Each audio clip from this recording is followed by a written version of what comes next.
Perspective is anything that doesn't bring chaos, that doesn't bring trouble, that makes the world a better place. A great perspective is everything that makes people feel safe and sound. And a man's great perspective is to him himself first, everything, to those around him and to those who are coming after him or who are looking up to him. My name is Victor Shadrach Natekwecho. Welcome to the channel. Here's the point. To every man, there are people looking up to you. I have been on a journey asking women what they look out for in a man. To be precise, I asked them to give me 5 things that they look out for in a man before they even say yes to a man. And one of the top is a man with a great perspective, the man who has a beautiful perspective. I even asked my wife to share 5 things she look out for in a man. Even for saying yes to me, what are the 5 things that she saw that made her say yes to me? One of the things she says is how I view things, how I see things.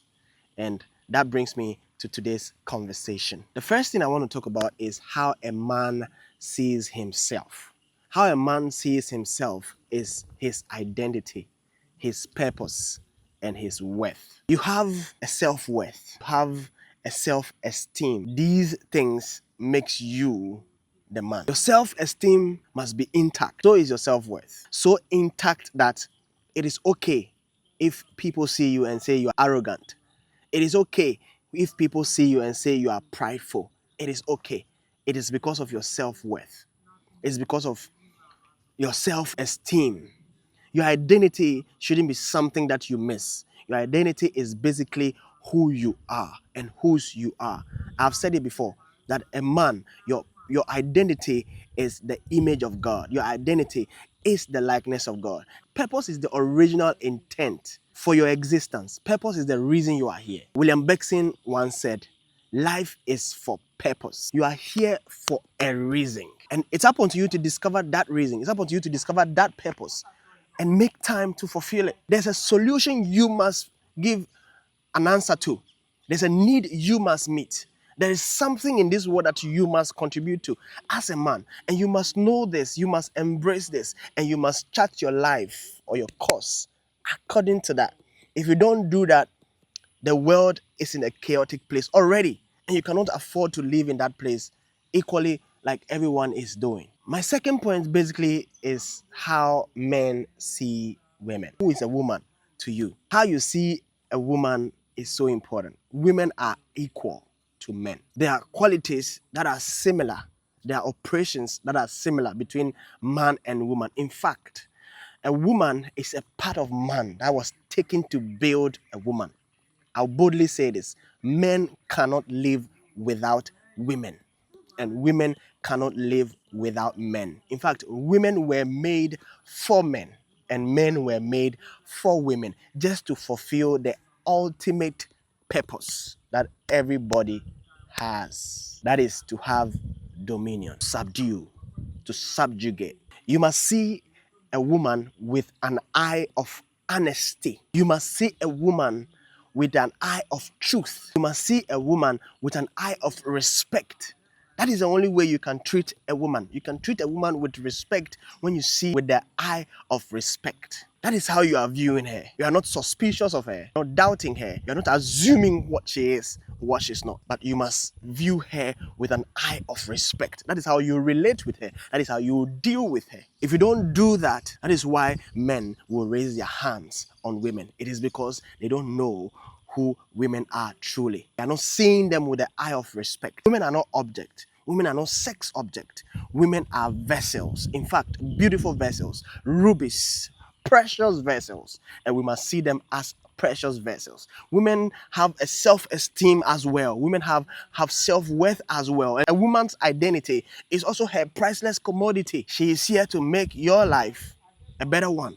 She is here to make their world a better one. So you must see a woman with an eye of respect. You must see a woman with an eye of depth. Dr. Miles Monroe once said, men should talk to women a lot because there are things that you are going to know as a man. If you don't talk to women, you will never know it. Women have so much. They know so much. They are built in a way that they are to receive, they are to give. How you view a woman is how you view yourself. It's how you view life. If you view life as fulfilling purpose, you view a woman as fulfilling purpose. My third point Basically, it's about how you see the world as a man. Before anything else, the world is already rigged. The world is a corrupted place. The world is a defected place. Before anything else, the world has been shaped in a way that is not supposed to favor us. That's not supposed to suit us. That's not supposed to make our life a better one. The world has been shaped in a way that is supposed to bring us down, pull us down, and be sure that it mounts a lot of pressure on us. That is to mean that the world has its own pressure. The world is mounting pressure at you as a man, what you should become, who you are, what you should have, what they think you should have. That's a pattern. You cannot follow that pattern. You have to identify or discover your pattern. Your pattern is God's pattern. You must discover it. Once you discover it and live according to such, you realize that you have peace. You are living in a way that not many people are living. That's when you can say you are different. Culture and society is telling us what we should be, how we should dress, what we should wear. All of that, that is pressure. That is like a burden. You cannot carry the world's burden. You have your own burden. You must take up that burden and carry it. What you are, what you must be, what you must do is not from the world. It's an ultimate plan for you for that. The world is also mounting up responsibility on you. There's what you are responsible for. There's what you must be responsible for as a man. You have what you must be accountable for, what you must account for. And you must be able to account for what you must account for. You must be able to account for what you can account for.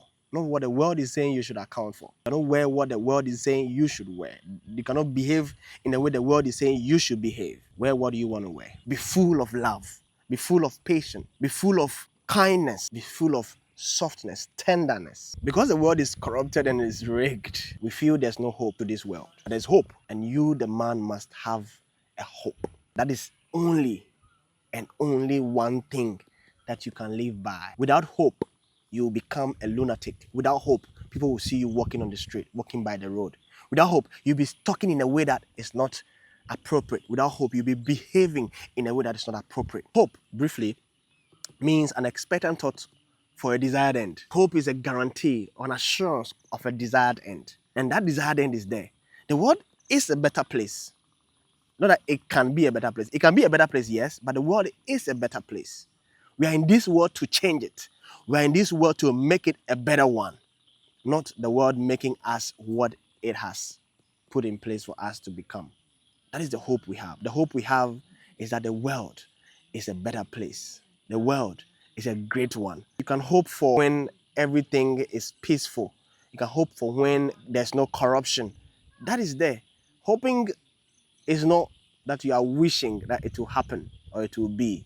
It is already what it is. And you as a man, you must see life, good life, perfect life in yourself, with yourself.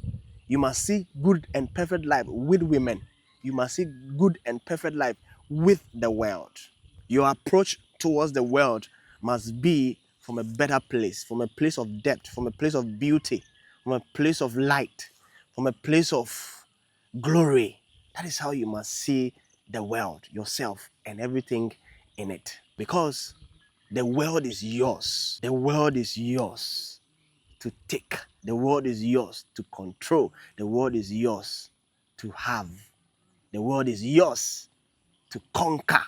Thank you for watching this video. I trust that it helped you. You pick a thing or two. Leave it in a comment. Let's know your thought on this conversation. See you in the next video. Bye-bye.